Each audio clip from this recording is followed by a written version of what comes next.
crochet, day 99, Portugal Cove South to St. John's. Good morning, or well, almost afternoon. The sun is shining, our dog is dogging, and the ocean is sparkling. Great day. So since it's already late morning, we're going to be making lunch. I washed the lettuce, cook some carrots, make my simple go-to salad dressing, finish up the carrots, pan fry the chicken, make the chicken sauce, put in the sauce, and plate it all up. And since it's such a beautiful day and we have a picnic table outside, we eat outside. Wow, I'm such a good cook. So humble too. So how is it? It's good. The sauce is just soy sauce, honey, and garlic puree, and you just add it in after the chicken is all pan fried because you don't want the sauce to burn. Wow, that was a lot of food. But it's okay because we have a fun activity today. We make it to the interpreter center and check in because we have made it onto the guided hike list. They only accept 24 people, and I guess there was a last minute cancellation, so yay! As we drive there together, we noticed that the chip in our windshield has become a crack. We really procrastinated on fixing it, and now this is the consequence. Now, will we learn from this? That's another story. So for the guided hike, we are hiking 3 kilometers to the end, and we will get to see something special. Fossils! Da, da, da. So cool. Let's hike. The hike isn't difficult at all, I'd say. Mostly flat. There's one hill you do go up, but that's not bad at all.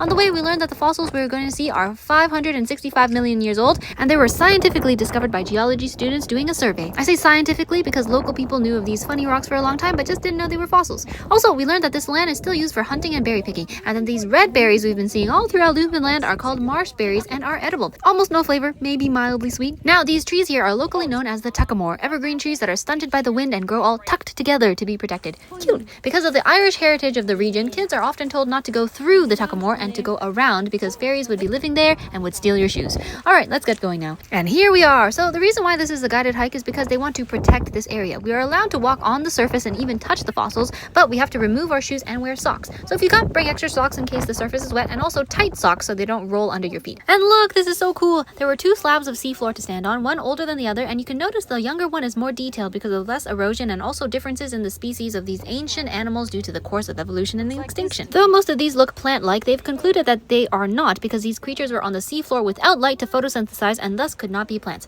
Also, this triangle here, they believe, is an ancestor to the sea sponge, so it's SpongeBob's grandpa, basically. It was really cool associating the fossils with the ones on the sheet. We spent a good check of time here before leaving, and it was a great experience. We would definitely recommend it. And book early too, because in the summer, I bet the spots fill up quick. After that, we drove off and it started to rain. We're so lucky. Soon, we make it to St. John's. We're really excited to be here. So far, we've only been in rural Newfoundland, and we were really curious to see what the capital looks like. Street lights, chain restaurants, the works. So for dinner, we get Mary Brown's chicken for the first time. We got the mini Mary and a mashup bowl because mashed potatoes have been missed. And it was okay. Curiosity quelled. And Rebecca claims she can tell the difference between Pepsi and Coke because she used to be a Coke addict. So maybe one day we'll play a game. At the end of the day, we go to Dominion for a quick grocery run and then the Walmart parking lot to stay the night. So today we drove a total of 200 kilometers, so that would be 20 brown stitches and 80 gray stitches to represent how many kilometers we drove today. See you next time on